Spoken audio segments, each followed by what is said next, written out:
Ibu-ibu jamaah sekalian, kita nih udah bener-bener dah. Yang udah biasa bangun malam, zikir malam, sholat malam, jangan diting. Kalau yang belum pernah, mulain. Kalau yang belum pernah, mulain. Emang apa? Sebagai tanda kita terima kasih kepada Allah Subhanahu.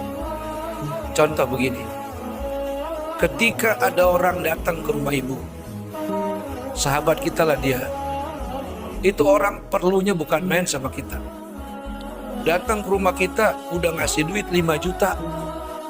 Terus kalau kita mau kemana-mana, mobil disiapin supir juga sama orang itu. Nah, tentu kita terima kasih sama dia. Terima kasih sama dia. Kita begitu baik sama dia karena dia baik sama kita. Ketika dia datang bagi duit 5 juta, itu perasaan kita sama juga dia, seakan-akan dibagi duit 50 juta. 5 juta seakan-akan kayak 50 juta. Ya kan jarang teman begitu mah. Kita seneng gak sama temen yang gitu tuh? Seneng. Kira-kira tambah senang lagi kalau kita mau kemana-mana, itu tinggal ngomong aja sama gua, mobil gua siapin, supir gua siapin, tinggal berangkat. Senang gak tuh? Senang gak? Kira-kira untuk membalas senang kita sama dia, apa yang harus kita lakukan? Kira-kira kalau dia ada keperluan apapun, kita datang gak ke rumahnya? Datang gak? Terus kalau misalnya dia ada urusan mendadak, padahal kita lagi repot, dia nyuruh ke rumahnya, kita datang gak? Datang gak? Nah, terus misalnya kalau ada keluarga yang sakit, kita datang gak ngelongok? Datang gak? Datang. Sebagai tanda terima kasih. Atau kira-kira kalau dia misalnya butuh lagi duit sama kita, butuh duit sama kita nih, tadi dia kasih kita 5 juta, dia butuh cuma 500 ribu, malam ini juga tolong anterin ke rumah saya. Dianterin gak? Dianterin gak? Dianterin. Tuh. Begitulah manusia dengan manusia. Nah, sekarang kita dengan yang maha memberi rezeki, kita dengan yang maha memberi kesehatan, yang memberi kehidupan, yang mengatur kita punya rezeki, yang memberikan kita kesembuhan. Lalu bagaimana sikap kita kepada yang maha memberi rezeki, yang apabila kita sakit Allah yang menyembuhkan, apabila kita lapar Allah yang ngasih kenyang, Allah yang ngasih makan, dan apabila kita bertelanjang Allah yang memberikan pakaian, dan apabila kita dalam keadaan ketakutan Allah yang memberikan keamanan. Kan begitu.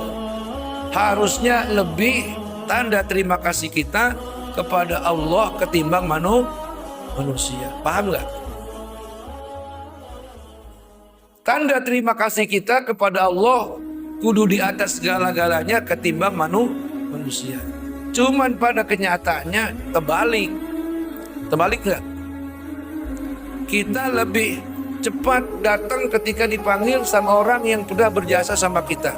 Ketika dipanggil untuk menghadap Allah, menunaikan sholat 5 waktu. Datang meminta kepada Allah, menghadap kepada Allah ketika datang sepertiga malam. Kebanyakan kita buat waktu untuk tidur. Mulai keluar dari alam rahim kita, waktu kalau kita hanya manfaatin untuk tidur, kayaknya hidup ini sia-sia. Maksud saya begini, Bu. Siapa di antara ibu-ibu yang kepengen kuburannya terang? Ada yang kepengen, ada yang enggak ini? Kalau kepengen kuburannya terang benerang, sholat malam, mulai. Itu sholat malam sumber daripada sekian banyak sholat. Termasuk orang kalau baru sholat fardu, kalau belum pernah sholat malam, belum dikatakan soleh ataupun solehah. Kenapa demikian? Rasulullah sebagai yang memulainya, Rasulullah sebagai yang memotivasinya kepada kita, sehingga Rasulullah diingatkan sama Allah, ya ayyuhal muzammil qumil laila illa qalila nisfahu aw inqus minhu qalila. Kata Allah kepada Nabi, wahai orang-orang yang berselimut. Tuh Nabi diperintah. Cuman kalau buat Nabi sholat tahajud wajib, Kalau buat kita sunnah. Terus mau memahami amalan sunnah, jangan cukup begini, dikerjain dapat pahala, nggak dikerjain nggak apa-apa, ngorok aja juga boleh sampai subuh liwat. Begitu ngomongnya, begitu. Jangan. Yang sayang sama diri kita siapa? Ayo nyaut. Yang sayang sama diri kita siapa? Kita. Orang paling bisa nganjurin. Kalau pengen sehat, kalau awak udah rasanya greges-greges, jangan sering-sering makan yang hijau-hijau. Awak rasanya ntar masuk angin, makan jangan suka telat. Kan orang kasih saran begitu ya. Yang ngerjain siapa? Kita. Nah sekarang yang bilang Allah, yang bilang Nabi.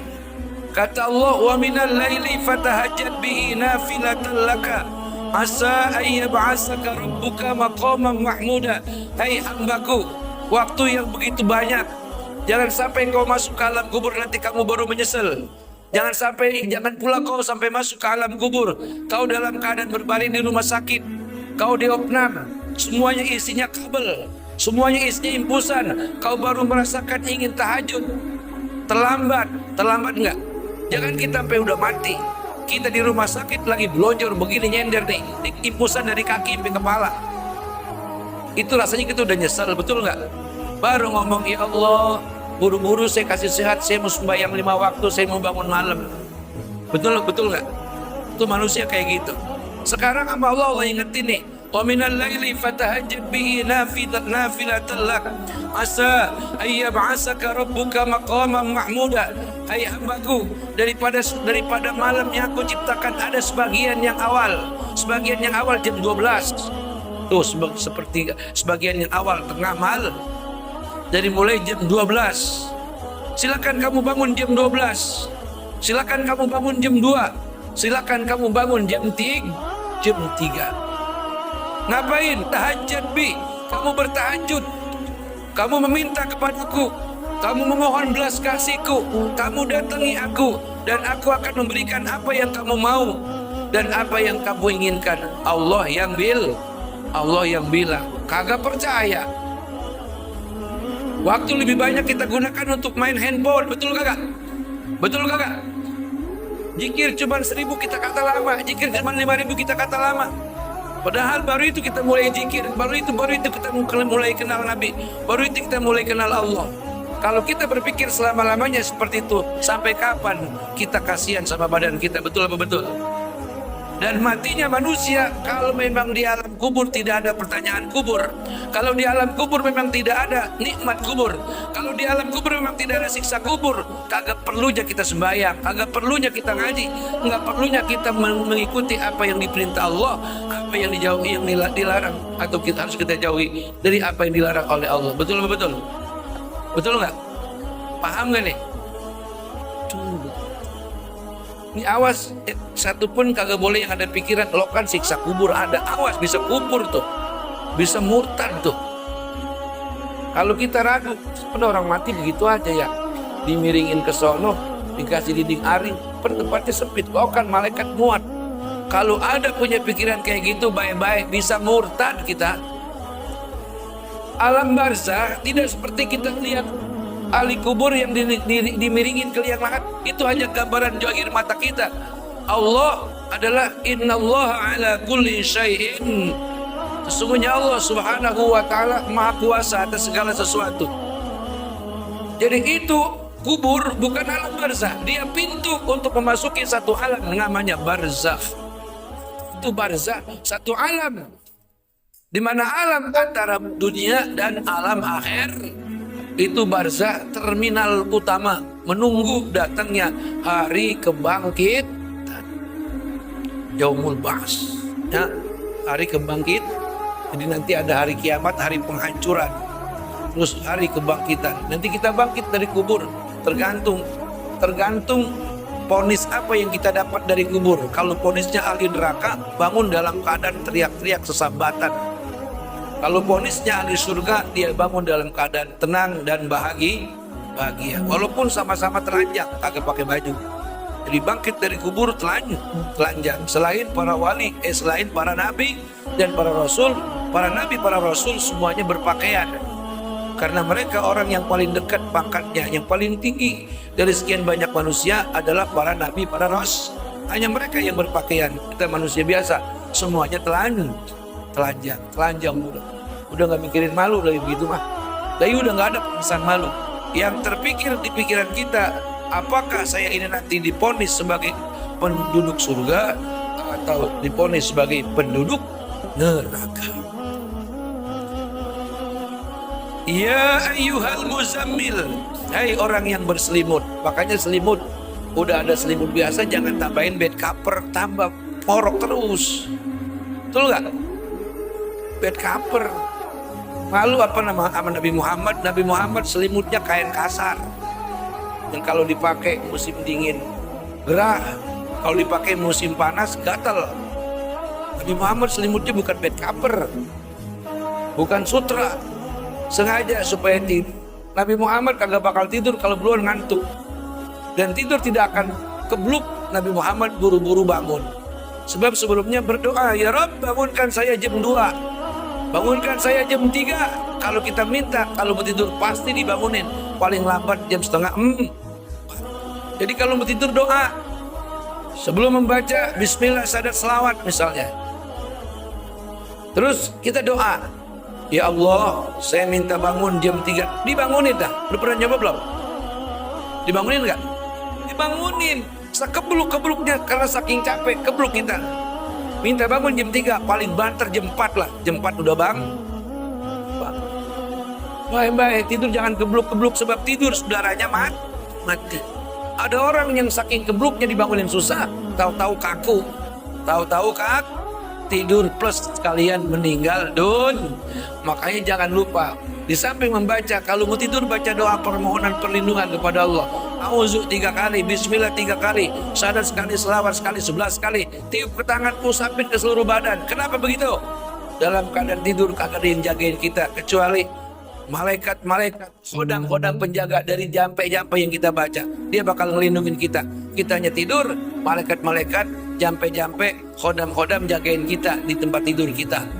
Dari apa? Serangan manusia yang zalim, serangan iblis atau serangan setan yang ingin mencelakai kita, dijagain. Sebelum tidur habis baca doa tadi, yang auzu 3 kali, bismillah 3 kali, syahadat sekali, selawat sekali, 11 kali. Mohon ya Allah tolongin bangunin saya jam 3. Kalau rutin, kalau mau tidur walaupun capek bagaimana pasti bangun. Kagak percaya coba ya, agak percaya coba. Sebab penyakit kebluk tidur bahaya, itu bahaya, takutnya meninggal dun, bahaya itu. Yang udah rajin ngaji kagak boleh tidurnya kebluk, kagak boleh ya, kagak boleh tidur kebluk. Sebab tidur kebluk tidurnya setan. Makanya kalau tidur kagak boleh tengkurap. Tidur sunahnya miring, jangan celentang, miring. Kepala di lor, kaki dikit, tangan di samping ini nih, di samping kuping. Itu tidurnya Nabi Muhammad, tidurnya Siti Aisyah, tidurnya Siti Khadijah, tidurnya Siti Fatimah. Jangan tengkurap. Tidur tengkurap tidurnya setan. Setan kalau tidur tengkurap. Jadi kalau mau tahu setan, Pak Ustadz kalau tidur bagaimana? Nggak usah kita pergi ke alam gaib. Udah ketahuan setan tidurnya tengkur. Makanya kalau ada anak tidurnya tengkurap pasti udah badar tuh. Badar sebab tidurnya tidur setan. Kita supaya kagak sama setan, tidur jangan tengkurap, tidur miring ya, miring, ikutin sunnah daripada Rasulullah sallallahu alaihi. Fatahajjad bi, tengah malam bangun jam 12 tuh, sebagian malam yang pertama jam 12, boleh lon, pokoknya tokan jam 12. Ini tubuh jam 12 malaikat turun ke langit dunia. Apa langit dunia? Tuh bukan awan, tuh awan, langit dunia namanya tuh awan. Ke situ tuh malaikat nyampe. Apa kata malaikat? Hai orang-orang yang pengen minta rezeki, mintalah, Allah pasti kabulkan. Hai orang-orang yang minta kesehatan, mintalah, Allah pasti berikan kesehatan. Bahasa kitanya, hai orang Cipete, sembako mau dibagi-bagi, siap-siap tampanin, begitulah kira-kira. Sembako ibaratnya sembako rezeki, sembako panjang umur, Sembako apa lagi? Sembako keberuntungan, sembako kesehatan, sembako keberkahan mau dibagi-bagi. Tidur. Bangun-bangun jam 7. Ya nggak bagian lagi milik rezeki. Fatahajjad bihi nafilatan lak, sebagai ibadah tambahan sunnah, sebagai ibadah sunnah tambahan bagimu. Janji Allah, asa ayyab'asaka rabbuka maqaman mahmuda, niscaya Tuhanmu akan memberikan kepadamu kedudukan yang terpuji. Apa kedudukan yang terpuji? Mudah-mudahan anak kita jodohnya berkah. Satu, mudah-mudahan apalagi penyakit yang di badan berangsur-angsur sembuh. Apalagi hati tentram tenang. Apalagi rezeki walaupun kagak banyak-banyak lancar, enak kan tuh. Walaupun datangnya kagak beleg-belegan tapi lancar, ya kan? Lancar, nggak pernah kosong tangannya sama rezeki milik dari Allah. Apalagi anak-anak semuanya pada nurut sama kita, gampang diatur. Itu maqaman mahmudah. Apalagi segala urusan walaupun sulit bagaimanapun ada jalan keluar. Enak gak hidup kayak gitu? Enak banget. Makanya ibu-ibu nih, jangan apa nyesel nanti kalau ibu udah belonjok di rumah sakit itu ini nih. Nih pusat berbaris kemarin nih. Ayo, ini saya bilangin dari sekarang nih. Bukan nyumpah-nyumpahin masuk ke rumah sakit. Itu rumah sakit gambaran apa? Gambaran minim alam kubur. Kalau kita masih nyesel di rumah sakit ada harapan sembuh. Kalau kita pulang kita mau tahajud. Tapi kalau udah masuk ke alam kubur udah kagak bisa. Iya, kalau kita mati punya anak yang pada bisa ngaji. Kalau kagak, tuh anaknya bisa ngaji. Alhamdulillah, ngajinya di sini, Sapu Angin. Kayaknya saya kalau ngajar ngaji galak. Galaknya apa? Supaya dia nanti dapat ilmu. Apa gunanya buat babanya, buat emaknya? Gue mah diaku syukur kagak udah. Guru mah begitu, guru mah. Kebanyakan gue disebutnya galak, baik galak. Galak memang saya ngajar ngaji galak. Lah galak buat akhirat. 1, 2, 3 huruf salah yang diajarin sama muridnya, dia biarin sampai itu bocah dewasa. Kemudian gurunya mati. Bukan pahala yang didapat oleh gurunya, tapi tiap-tiap kesalahan dari huruf per huruf yang dibaca oleh si murid yang diajarkan, yang waktu di dunia ketika dia baca salah diantepin, dibiarin, maka laknat Quran menimpa kepada guru yang pernah ngajarin di dunia. Berat tuh ngajar ngaji. Berat. Makanya saya galaknya di situ. Huruf menyebutnya kudu benar. Antara hak kecil dengan hak gede kudu beda. Bismillahirrahmanirrahim. Guru kudu kayak gitu ngajarin. Kamu muridnya membaca Bismillahirrahmanirrahim, dibilangin 3 kali nggak ngerti seblak. Daripada kita nanti disebelakin sama malaikat, kita udah mati gara-gara dia salah baca. Maksudnya ngerti kagak? Itu tujuannya guru mah. Sebab berbuat kita ngumpulin dosa, bukan hanya kita bikin rumah kita tempat judi, bukan itu. Bukan hanya itu. Kita mengumpulin dosa, bukan hanya kita biarin anak-anak kita nggak pada sembahyang. Termasuk jadi guru ngaji, bocah baca salah, huruf per huruf kita antepin.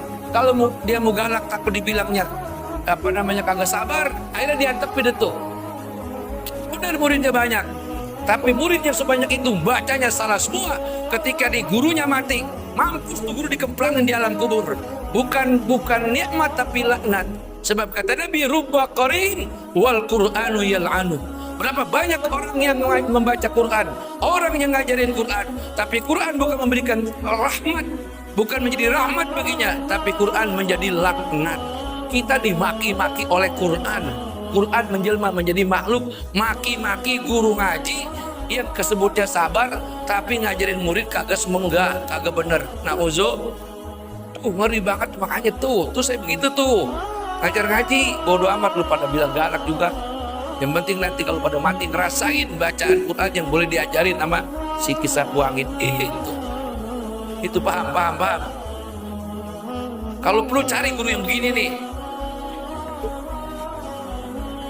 Ngaji juga jangan asal ustad. Itu zaman sekarang kan karena guru ngaji dapat gaji, tamat ikra, ajar Qurannya kagak pintar tuh buat anak kita. Tapi alhamdulillah sedikit udah ngajar. 7 bulan sini sedikit. Si Akbar udah ngajar, boleh tuh masukin di antara itu tuh. Boleh. Ya itu sebutnya jelek tuh, emang kudu begitu. Emang kudu galak. Kalau kagak galak kagak pintar. Kesebut. Jadi kalau guru tegas, nih kalau guru galak, anak kita pulang ocor-ocoran darah. Itu baru galak, ngerti gak? Kalau baru dijewer, emang di rumah kagak pernah jewer anak. Paham gak? Kalau baru ngebuk, emang di rumah kagak pernah ngebuk anak. Nggak mungkin katanya, gue mah jadi orang tua kagak pernah ngebuk anak. Bohong. Jadi kalau guru kudu tegas, emang saya kalau ngajar sedikit tegaskin. Sebab kalau lu ngajar asal-asalan, ntar lu bukan dapat pahala. Lu yang dikemplanin kalau udah mati gara-gara murid lu salah baca di don. Itu jadi ustaz emang enak jadi ustaz sebetulnya jadi ustaz banyak menderita. Orang pada pengen jadi ustaz. Menderita sekarang, betul kagak? Sebab yang namanya ustaz kiai kudu siap menderita. Awalnya menderita, nanti lama-lama bahagia. Begitu. Itu udah galak aja disebut. Sebab kata-kata galak akhirnya guru bukannya dihormati jadi dibenci. Emaknya juga benci, anaknya jadi benci. Kata-kata galak yang disebut-sebut lagi. Sebab begini, kewajiban ngajar ngaji bukan kebagian gua, bukan kewajiban ustad. Kewajiban bapak moyangnya tuh. Kewajiban bapak moyangnya, bapaknya yang kewajiban. Kalau perlu tuh guru ngaji bagi duit, jangan sampai bayaran diminta. Lu ngapa kagak bayaran? Bapak kagak bagi duit, disuruh pulang aja. Atau guru berhitungan mampus orang tuh begitu. Bayaran 10.000 kata guru berhitungan. La ilaha illallah Muhammadur Rasulullah. Makanya nih, ibu kudu yakin dan percaya. Sesudah ibu masuk ke alam kubur, ibu bakal ditanya sama malaikat, "Man rabbuka?" Ditanya nanti bakal, ayo lu, laki lu pulang ninggalin lu, anak lu juga pulang, dewek di alam kubur. Saya udah waktu nurunin jenazah Bang Rohman, nurunin jenazah Bang Madi, kata saya, Bang Rohman, Bang Madi, dewek di sini. Gak ada temennya selain iman dan amal soleh. Saya usapin tuh mukanya, nanti dalam hati gue juga bakal pergi sama. Makanya lagi diomongin ini, aduh. Udah nih, kuburan pengen terang, tengah malam mau kayak gelap, orang pada tidur, kita bangun supaya tidur kagak kebluk. Kalau mau tidur doa. Ya Allah, bangunkan saya jam 2, paling lambat kalau saking ngantuknya jam 2:30 atau jam 3, pasti begitu. Sebab ada malaikat ruhaniyah, ada malaikat hafajoh yang jagain kita siang 10, malam 10, jagain. Makanya kita sebetulnya tinggal ngontek doang, malu ntar malaikat yang bangunin. Kagak mau minta. Kagak pantas perempuan tidur sampai kagak pantas, takutnya mati. Betul kagak? Sebab tidur saudaranya mati. Paham? Kenapa tidur saudaranya mati? Lah coba apa orang tidur digotong di gua kempang, tahu nggak? Saking kebluk-kebluknya kagak tahu. Makanya itu hati-hati tuh. Makanya tidur berdoa, selain baca auzu 3 kali, bismillah 3 kali, salat kelawit sekali, dapat 11 kali, mohon ya Allah bangunkan saya jam 3, bangunkan saya jam 4, pasti bang gak bakal kesiangan. Sebab ada malaikat hafazoh yang jaga malam hari 10, yang jaga siang hari 10. Juga di samping itu ada malaikat rohaniyah, ada. Yang itu kadang-kadang kalau kita minta dibangunin terus kagak mau bangun, kita dikejar ngimpi yang kita bikin takut, pernah kan? Sehingga kita bangun, itu malaikat kerjaannya tuh.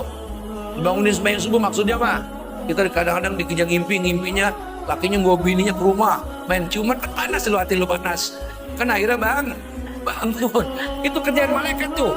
Habis dicolek-colek, kok kata malaikat bangun, masih ngulet. Gua kejar ngimpi lu, kata malaikat. Udah ngimpinya lakinya bawa perempuan ke rumahnya, mampus dah lu, ngimpi aja lu panas lagi aslinya. Betul kan? Udah ingat ya, kalau tidur baca auzu 3 kali, bismillah 3 kali, syahadat, selawat semuanya 11. Kemudian sebelum kita tidur doa, ya Allah saya minta bangun jam 2, insya Allah dibangunin. Tiap malam begitu, insya. sholat tahajud walaupun hanya 2 rakaat. Usolli sunatan tahajudi rakaataini lillahi ta'ala Allah. Habis Fatihah, habis itu Allah berkabiro biasa, Fatihah sekali. Rakaat pertama kulhu boleh, rakaat kedua al-falaq. Beres itu salam, mau tidur lagi nggak apa-apa deh. Bangun lebaran haji, yang penting udah pernah tahajud lah.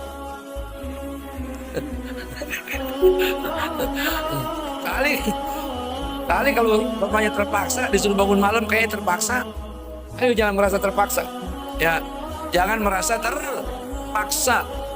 Jadi siapa yang pengen kuburannya terang benderang, kayak lampunya abior begitu, bangun di tengah malam. Di tengah malam. 2 rakaat coba. Wirid yang pernah saya ajarin, selawat 100, cak jajan. Jadi habis assalamualaikum warahmatullahi wabarakatuh, baca selawat sallallahu alaihi Muhammad sallallahu alaihi Muhammad sallallahu alaihi Muhammad. Dapat 100, tidur lagi, terbangun subuh. Ayo jajal, coba jajal, dicoba. Kagak ada setan di rumah, kagak ada memedi. Orang mati kagak jadi setan, orang mati kagak jadi memedi. Ya ibu, setan itu yang paling berat, yang nempel di badan kita, yang kalau kita mau sembahyang dipegangin, yang kalau kita mau zikir kerja malas, itu setan yang berat itu. Iya, setan-setan lain mah enteng. Ibu ya, termalam. Saya ulangi, jangan sampai ibu lagi di rumah sakit baru nyesel pengen mau bangun mal. Aduh, apalagi masuk ke alam kubur baru teriak-teriak kita tolong pengen bangun malam, pengen tobat, udah terlam. Ini mumpung sekarang nih. Saya ulangi, yang sayang diri kita siapa? Kita sendiri. Yang peduli sama diri kita siapa? Kita sendiri. Jadi jangan hanya lagu mah anak gue pada bisa ngaji ini, gue bodo amat, brengsek juga siapa tuh didoain. Iya sih doain, cuma kita kudu dikebukin dulu baru didoain, mau gitu? Mau nggak? Wah sembarangan. Yang enak kita punya iman kuat, punya amal sol. Anak pada doain itu nambahin ketinggian pangkat kita nanti di sor. Jangan terlalu pede, bodoh amat, gue malah biasa-biasa aja lah. Anak gue pada bisa ngaji ini lah, ilah itu mah bodoh, pikir kayak gitu, bodoh gak itu? Bodoh, kuburu dikemplangin sama malaikat, anak baru datang. Apa mak dikemplangin sama malaikat? Bertenang kita doain, baru selamat. Nggak dikemplangin lagi, baik. Dan mendingan kita selamatin diri kita dulu, baru nanti datang pertolongan doa dari anak-anak kita. Nah ibu-ibu, hadirat jamaah sekalian yang dirahmati Allah Subhanahu wa Ta'ala, sekali lagi saya mengajak kepada kita semua, ayo kita paksain diri kita untuk bangun di tengah malam atau sepertiga malam dalam rangka memohon pertolongan Allah dan dalam rangka meminta daripada rahmat Allah, kasih sayang Allah kepada kita semua. Nanti Allah akan angkat kita punya derajat di dunia, derajat di alam kubur, derajat di akhir. Derajat di dunia hidup tenang dan bahagia. Derajat di alam kubur bisa menjawab 6 macam pertanyaan malaikat. Beres deh tuh. Udah, kalau derajat di alam kubur bisa menjawab 6 macam pertanyaan malaikat, udah ke akhirat tinggal ngikuti, tergantung di alam kubur. Jadi siapa orang yang pengen di alam kubur itu tenang, bahagia, tahajud biar benar. Kan ibu sedekah udah pada rajin kan ya? Sedekah udah pada rajin, tinggal tambahin tahajud. Jadi amanu wa amilus solihat. Iman, amal soleh beriringan, kayak laki sama bini, kayak siang sama malam, kayak bulan dan bintang dan seterusnya. Begitulah kira-kira. Mudah-mudahan manfaat buat saya dan buat kita semua. Kita doa. Bismillahirrahmanirrahim. Asyhadu an la ilaha illallah wa asyhadu anna Muhammadar Rasulullah. Allahumma salli ala Sayyidina Muhammad wa ala alihi Sayyidina Muhammad. Allahumma gfirli wa liwalidayya warhamhuma kama rabbayani shaghira. Allahumma gfirli wa liwalidayya warhamhuma kama rabbayani shaghira. Allahumma gfirli wa liwalidayya warhamhuma kama rabbayani shaghira wa li jami'il muslimina wal muslimat wal mu'minina wal mu'minat al ahya'i minhum wal amwat bi rahmatika يا أرحم الراحمين. ربنا آتنا في الدنيا حسنة وفي الآخرة حسنة وقنا عذاب النار وأدخلنا الجنة مع الأبرار يا عزيز يا غفار يا رب العالمين. وصلى الله على سيدنا محمد وعلى آله وصحبه أجمعين. سبحان ربك رب العزة عما يصفون والسلام على المرسلين والحمد لله رب العالمين. صلى الله على محمد.